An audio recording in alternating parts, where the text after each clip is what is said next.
وأشهد أن لا إله إلا الله وحده لا شريك له ونشهد أن سيدنا ومولانا محمدا عبده ورسوله. أعوذ بالله من الشيطان الرجيم. بسم الله الرحمن الرحيم. ومن أظلم ممن منع مساجد الله أن يذكر فيها اسمه وسعى في خرابها. وقال الله تبارك وتعالى في موضع آخر: وأن المساجد لله فلا تدعوا مع الله أحدا. وقال النبي صلى الله عليه وسلم عن أبي هريرة رضي الله عنه قال: قال رسول الله صلى الله عليه وسلم: أحب البلاد إلى الله مساجدها وأبغض البلاد إلى الله أسواقها، أو كما قال عليه الصلاة والسلام. میرے محترم بزرگوں، اللہ رب العزت کا احسان ہے کہ اللہ رب العزت نے ہمیں اور آپ کو اس مقدس جگہ پر جمع فرمایا. اور سب سے بڑی شکر کرنے کی بات یہ ہے کہ ہم تمام لوگوں کو ایمان والے گھروں میں پیدا فرمایا. جو لوگ پیچھے بیٹھے ہیں وہ آگے کے صفوں کو پھول کر لیں، ٹیک لگا کر نہ بیٹھیں. یہ مسجد کے بے ادبی ہے، مسجدوں کے آداب کے خلاف ہے کہ مسجد میں ٹیک لگا کر بیٹھا جائے. اس لیے جو لوگ پیچھے ٹیک لگا کر بیٹھنے کی کوشش کرتے ہیں اور آگے کے صفوں کو خالی چھوڑ دیتے ہیں، ایسے لوگوں سے بڑے مقدمانہ التماس ہے کہ اللہ کے واسطے آگے کے صفوں کو پورا کریں تاکہ آنے والوں کے لیے راستہ صاف ہو اور آپ کو دقت کا سامنا نہ ہو. میرے محترم بزرگوں، آج جس ملک میں ہم اور آپ زندگی گزار رہے ہیں، یہ ملک تمام لوگوں کا جمہوری ملک ہے. اس میں تمام لوگوں کو اپنے اپنے مذاہب کے طور پر، اپنے مذاہب کے طور طریقے پر جینے کا ہر ایک کو اختیار ہے. لیکن ہم اور آپ ایمان والے ہونے کی وجہ سے آج دنیا انسانیت اپنی آنکھوں سے دیکھ رہا ہے کہ مسلمانوں پر کس طرح ابتلا، آزمائشیں اور پریشانیوں کا دور دورہ رہا ہے. اور یہ رکنے کا نام نہیں بلکہ ہر ہفتے ایک نہ ایک آزمائشیں، ایک نہ ایک مصیبتیں ہمارے اوپر آ رہی ہیں. اور اس سے ہم تمام ایمان والوں کو گھبرانے کی کوشش نہیں کرنی چاہیے، بلکہ اپنا لائحہ عمل اور اپنے آگے کی زندگی کو کوشش کرنی چاہیے کہ ہماری زندگی اچھی سے اچھی ہو سکے، تاکہ اللہ رب العزت نے جو وعدہ ہم سے اور آپ سے کیا ہے، جو اللہ رب العزت نے احکامات ہم کو دیے ہیں، اس احکامات پر عمل کر کے ہماری آخرت بھی سنور سکے اور ہمارا دنیا بھی سنور سکے. میرے محترم بزرگوں، سب سے پہلی بات تو میں نے جو قرآن کریم کی چھوٹی سی آیتیں آپ کے سامنے پیش کی ہیں، اس کا میں ترجمہ بتاؤں کہ اللہ رب العزت نے قرآن کریم میں اس مسجد کی فضیلت کو بتانے کے لیے، اس کی اہمیت کو بتانے کے لیے قرآن کریم میں یوں نقشہ کھینچا: وَمَنْ أَظْلَمُ مِمَّنْ مَنَعَ مَسَاجِدَ اللَّهِ أَنْ يُذْكَرَ فِيهَا اسْمُهُ وَسَعَى فِي خَرَابِهَا. کہ اس سے بڑا ظالم کون ہو سکتا ہے، اس سے بڑا بدمعاش اور کمبخت کون ہو سکتا ہے جو مسجدوں میں اللہ کا نام لینے سے، اللہ کا ذکر کرنے سے، اللہ کی وحدانیت کو بیان کرنے سے روکتا ہو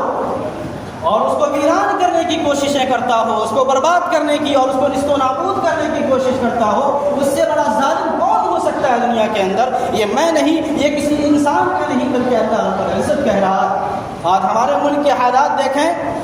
اگر آپ کو سوشل میڈیا سے تعلق ہے تو آپ دیکھے ہوں گے کہ اس ہفتے کتنا گیان واپی مسجد یا مطلع عیدگاہ کے لیے یا شاہ جہاں کی بنائی ہوئی تاریخی جامع مسجد پر کس طرح یہ کافروں نے اور مکاروں نے، عیاروں نے کس طرح سازشیں اور مکر و فریب کا سہارا دے رہا ہے کہ اس کو مندر کا جو ہے اس کو نام دیا جائے. اور جس طرح ہم سے بابری مسجد کو چھین کر ہمیں رسوا کیا گیا، اسی طرح بیان واپی مسجد کو یہ ثابت کرنے میں وہ لوگ مکر و فریب کا سہارا لے کر یہ کہہ رہے ہیں کہ یہاں بھی مسجد نہیں بلکہ مندر تھی. اور آج ہمارے مسلمان بھائی اس سے بالکل ناواقف ہیں. وہ تو سوشل میڈیا پر ناچ اور گانے کے علاوہ، بالی ووڈ کی اسٹار کو دیکھنے کے علاوہ ان کو فرصت کہاں ہے کہ وہ اسلام کے دشمنوں کو بھانپ سکے، اسلام کے دشمنوں کو وہ کوشش کرے کہ اس کو جو ہے منہ پر جواب دیا جائے اور اس کی ناکام کیا جائے، اس کی کوششوں کو ناکام کیا جائے. یہ آج ہمارے نوجوان امت مسلمہ کے حالات کو یہ دیکھنے کی فرصت کہاں ہے؟ میرے بزرگوں، آج اگر ہم لوگوں نے مسجدوں کو ویران کر دیا، آج ہم نے مسجدوں کو آباد نہ کرنے کی کوشش کی، تو یاد رکھیے گا جس طرح بابری مسجد ہم سے چھینی گئی، دنیا کی تمام مساجد ہم سے چھین جائیں گی. ہم نعرہ لگاتے رہیں گے، نبی اور نبی کے رسول کا دعویٰ کرتے رہیں رہیں گے ہم سے کچھ نہیں ہوگا، یہ نعرہ سے ملک نہیں سمجھے گا، یہ نعرے سے ہماری زندگی اچھی نہیں ہوگی، ہمارے اسلام کی حفاظت نعرے سے نہیں ہوگی بلکہ اسلام کی حفاظت اس پر عمل کرنے سے ہوگی۔ اسلام کی حفاظت، مدارس کی حفاظت، مکاتب کی حفاظت، مساجد کی حفاظت اگر ہمیں کرنی ہے تو اس کو آباد کر کے ہمیں اس کی حفاظت کا ذمہ ہم اپنے ذمہ لینا ہوگا۔ تمام مسلمانوں پر ضروری ہے کہ آج اپنے مساجد کا، اپنے مکاتب کا، اپنے تمام دینی درسگاہوں کا وہ جائزہ لے اور اس کی حفاظت کا ذمہ داری اپنے اوپر بخوبی انجام دے۔ آج ہمارے حالات اس طرح بد سے بدتر کیے جا رہے ہیں، کبھی جان کا نقصان کر کے، کبھی مال کا نقصان کر کے، یہاں تک کہ جب ان کو یہ حربہ استعمال کرنے سے وہ تھک چکا، اب ہماری جو ہے جو سب سے مضبوط قلعے ہیں، جو سب سے ہماری مضبوط جو ہے شعبے ہیں مساجد، ان کے اوپر جو ہے وار کیا جا رہا ہے تاکہ مسلمانوں کو یہ برگلایا جائے، ان کے اندر دہشت اور ان کے اندر خوف پیدا کیا جائے تاکہ وہ اپنے گھروں میں، اپنے محلوں میں، اپنے گھروں میں نرم بستروں پر آرام کرتے رہیں، ہم ان کے خلاف سازشیں کرتے رہیں، ان کو ناکام کرتے رہیں، اور انڈیا چھوڑنے کا جو نعرہ ہم نے دیا تھا اس کو سکسیس اور اس کو فل کیا جائے، یہ اس کی کوششیں ہیں۔ لیکن یاد رکھیے گا قرآن کریم میں اللہ رب العزت نے فرمایا وَمَكَرُوا وَمَكَرَ اللَّهُ وَاللَّهُ خَيْرُ الْمَاكِرِينَ۔ یہ تمام کے تمام کافر اور تمام کے تمام جو مکار ہیں، یہ ماکرین ہیں جو مکر و فریب کرتے ہیں اسلام کو مٹانے کے لیے، اے ایمان والو آپ کو یہ حوصلہ دیا جا رہا ہے، اللہ رب العزت کہہ رہا ہے کہ ان کے مکر و فریب سے ڈرنا نہیں، ان کے مکر و فریب کے ڈھانچے میں اور ان کے مکر و فریب سے دہشت نہ کرنا، بلکہ اللہ رب العزت کہہ رہا ہے کہ اگر تم ایمان پر جمتے رہو گے، اپنے ایمان کی محفوظیت، اپنے ایمان کی سلامتی کرتے رہو گے، تو یاد رکھنا اللہ رب العزت ان تمام مکاروں کو، ان تمام عیاروں کو، ان تمام کا خبیثوں کو منہ توڑ جواب دینے والا ہے۔ ان کا مکر اور ان کا فریب اللہ رب العزت جانتا بھی ہے اور اس کو توڑنا بھی جانتا ہے، لیکن اس کے لیے شرط ہے کہ ہمارے ایمان پر جمنا۔ یہ بار بار کہی جاتی ہے کہ اپنے مسجدوں کو آباد کریں، مسجدوں کو ویران نہ کریں، اور نہ ایسا ایک دن ایسا آئے گا کہ ہماری مسجدیں بھی ویران ہو جائیں گی، دہشت گردوں اور جو فرقہ پرست طاقتیں ہیں وہ ملک کے اندر چپے چپے میں پھیلا دی گئی ہیں، جو تمام کے تمام علاقوں میں، تمام کے تمام شعبوں میں وہ گھوم رہا ہے اور یہ کوشش کر رہا ہے کہ کہاں کے ایمان والے، کہاں کے مسلمان اپنے آپ کو جو ہے مضبوط اور اپنے آپ کو جو مستحکم کیے ہوا ہے، کہیں بھی اسے کمزوری نظر آتی ہے فوراً وار کرتا ہے۔ اس لیے میرے بزرگوں آج میں جوانوں کی ضرورت ہے، اس امت کو بہلانے کے لیے، اس امت کو آگے بڑھنے کے لیے سب سے پہلے نوجوانوں کی ضرورت ہے کہ اس امت کی پہلوانی کرے، اس امت کی جو ہے رہنمائی کرے اور آگے آئے اور اپنے اللہ کو، اپنے اللہ کے رسول کی وحدانیت کو بیان کرے۔ یہ مساجد صرف بندگی کرنے کے لیے نہیں تھا، یہ مساجد صرف اللہ کے قرآن پڑھنے کا نہیں تھا، بلکہ مساجد تو وہ مرکز ہے جس کے ذریعے سے انسان کو انسانیت کا درس دیا جاتا ہے، جس کے ذریعے سے مسلمانوں کو یہ پیغام دیا جاتا ہے، کیونکہ ہر انسان مدارس جانے کے لائق نہیں ہوتا، کوئی اپنے ادھیروں کو پہنچ جاتا ہے، ہر انسان مدارس نہیں جاتا۔ یہ مساجد ہے جس کے ذریعے سے مسلمانوں کو، جس کے ذریعے سے ہر انسان کو یہ پیغام دیا جاتا ہے کہ اے ایمان والو اپنے ایمان کی سلامتی کرو، اپنے ایمان کی حفاظت کرو، ورنہ ہر چوراہوں پر ہر لٹیرے جو ہے آپ کے ایمان کا ڈاکہ اور آپ کے ایمان کو لوٹنے کی کوشش کر رہا ہے۔ یہ مسلمانوں کو درس دینے کے لیے مساجد قائم کیا گیا۔ یہ دنیا انسانیت میں سب سے پہلا گھر جو بنایا گیا وہ مسجدیں تھی، جو مسجد حرام اللہ رب العزت نے اپنے نبی کے ذریعے سے بنوایا۔ یہ مسجد کو ایسا گھر نہیں سمجھیے، بلکہ یہ مسجدوں سے اتنی فضیلت والا ہے کہ اس کا بنیاد اور اس کی بناوٹ، اس کی بنیاد رکھنے کے لیے اللہ رب العزت نے نبیوں کا سہارا لیا، انبیاء کا سہارا لیا۔ چنانچہ قرآن کریم میں مسجد حرام کی بنیاد کے لیے اللہ رب العزت نے نقشہ کھینچا، وَإِذْ يَرْفَعُ إِبْرَاهِيمُ الْقَوَاعِدَ مِنَ الْبَيْتِ وَإِسْمَاعِيلُ رَبَّنَا تَقَبَّلْ مِنَّا إِنَّكَ أَنتَ السَّمِيعُ الْعَلِيمُ۔ یہ ایمان والوں کو کہہ رہے ہیں کہ ایمان والوں یاد کرو اس وقت کو جب ابراہیم علیہ السلام حرام مسجد حرام کی اونچائی کو، اس کی بنیاد کو اونچا کر رہے تھے، اور اس کے ساتھ اس کے فرزند حضرت اسماعیل علیہ السلام بھی تھے، اور ان دونوں کی زبان پر اپنے بارگاہ رسالت میں، بارگاہ خداوندی میں یہ دعا تھی، اے اللہ ربنا تقبل منا، اے ہمارے رب ہمارے اس کام کو قبول فرما، انک انت السمیع العلیم، آپ تو خوب جاننے والے ہیں، خوب خبرگیری رکھنے والے ہیں۔ یہ اللہ رب العزت نے نبیوں کا سہارا لے کر کر مسجدوں کی بنیاد رکھوائی۔ اس کے بعد حضور پاک علیہ الصلوۃ والسلام نے فرمایا احب البلاد الی اللہ مساجدها وابغض البلاد الی اللہ اسواقها۔ آج اس کا الٹا بالکل اس کے اپوزٹ ہم لوگ چل رہے ہیں، جس کو اللہ رب العزت نے فرمایا تھا کہ دنیائے انسانیت میں اس روئے زمین پر اگر اللہ رب العزت کے نزدیک اگر کوئی گھر مقدس ہے، کوئی گھر عظمت والا ہے، کوئی گھر اللہ کے نزدیک پسندیدہ ہے تو وہ مساجد ہے۔ اگر سب سے سب سے بری جگہ، سب سے بدترین جگہ اللہ رب العزت نے فرمایا کہ مساجد کی جگہ نہیں ہے بلکہ بازاروں کی جگہ ہے، جو اللہ رب العزت کے نزدیک سب سے بدترین جگہ ہے۔ لیکن آج ہمارے نوجوانوں کا، آج ہمیں امت مسلمہ کا حال یہ ہے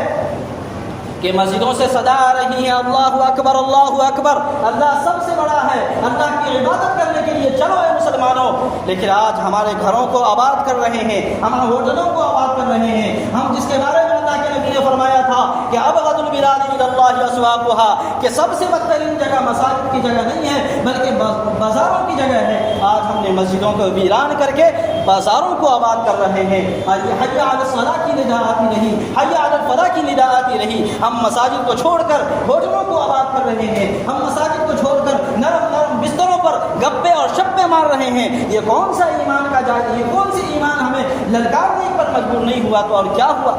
یہ ہمارے ایمان کہاں چلی گئی؟ ہمارے ایمان کس طرح پختہ ہونے کے بجائے یہ بالکل نیچے کے درجے پر چلا گیا۔ ہمارے ایمان بالکل فٹ بال کی طرح ہو گیا کہ فٹ بال کھلا تو ہے، اس کے اندر کچھ نہیں ہے، اسے جس طرح مارا جائے، جدھر مارا جائے وہ چلا جائے گا۔ آج ہم لوگ ایمان کا دعویٰ تو کرتے ہیں، نبی کے نام آنے پر نبی کا نعرہ لگاتے ہیں، نبی کے نام پر جھومنے والے یہ نبی کے دعوے دار نہیں ہوتے، نبی سے محبت کرنے والے نہیں ہیں، بلکہ یہ نوٹنکی ہے۔ نوٹنکی کے علاوہ کچھ نہیں ہے کہ نبی کے نام پر ہم جھوم جائیں اور نبی کے کام آئیں تو ہم پیچھے ہٹ جائیں، بلکہ نبی کا محبت اور نبی اور اللہ کے رسول کی محبت اگر ہمارے دلوں میں ہے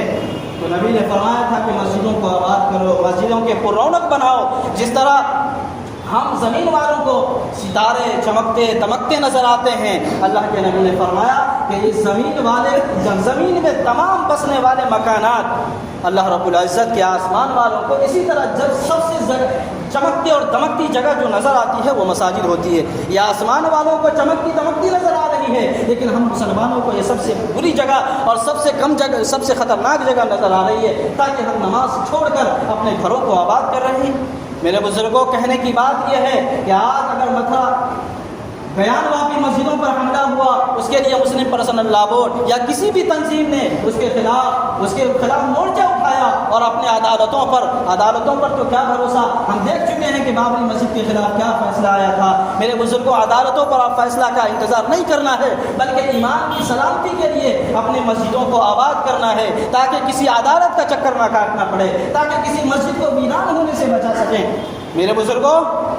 آج ہم لوگوں نے اگر مسجدوں کو ویران کیا تو آنے والی نسلیں مسجدوں کو ویران کرنے والی ہی بنیں گی۔ اگر آج ہم نے اپنے بچوں کو دین کی دعوت نہیں دی، نماز نہیں سکھایا، تو آنے والی پیڑھی یا آنے والی نسلیں کس طرح نماز پڑھیں گی، یہ ہم اور آپ سوچ سکتے ہیں۔ آج ہمارے نوجوان نماز کی جب دعوت دی جائے تو کہتے ہیں ہمارے پاس ٹائم نہیں ہے، ہمارے پاس بزنس ہے، ہمارے پاس دکان ہے۔ میرے بزرگوں، کیا صحابہ کے پاس دکان نہیں تھا؟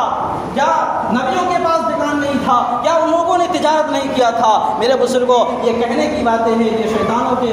ولولے ہیں جس کے اندر ہم پھنس چکے ہیں۔ میرے بزرگوں، اگر ہم لوگوں نے اپنے اللہ کو پہچانا ہے، اپنے اللہ کی وحدانیت کو جانا ہے، نبی کے رسول کی تعلیمات کو سیکھا ہے، تو اللہ کے واسطے اس مسجد کو آباد کریں، تاکہ ہر محلے والے اپنے اوپر ذمہ داری اگر لے لیں کہ ہم اپنے محلے کی مسجدوں کو آباد کریں گے۔ خدا کی قسم، اس مسجد پر کوئی اگر انگلی اٹھانا چاہے گا، اس کے ہاتھ کانپ جائیں گے، اس کے ذہن و دماغ کانپ اٹھیں گے، وہ سوچے گا بھی نہیں کہ ہم مسجد کے اوپر ہاتھ اٹھائیں، مسجد کے اوپر کوئی الزامات تراشیں۔ میرے بزرگوں، اگر اس چیزوں سے ہمیں بچانا ہے تو اپنے مسجدوں کو آباد کریں اور اپنے گھر والوں کو،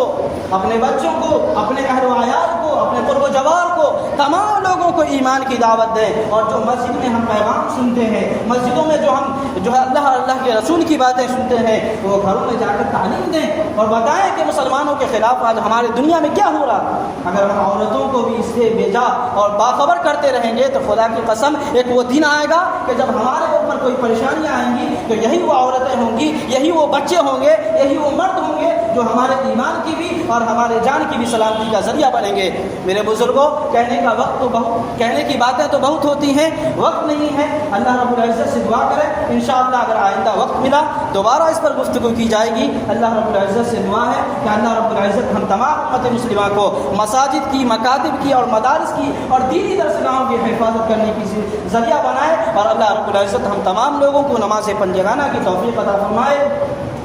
وآخر دعوانا ان الحمد للہ رب العالمین۔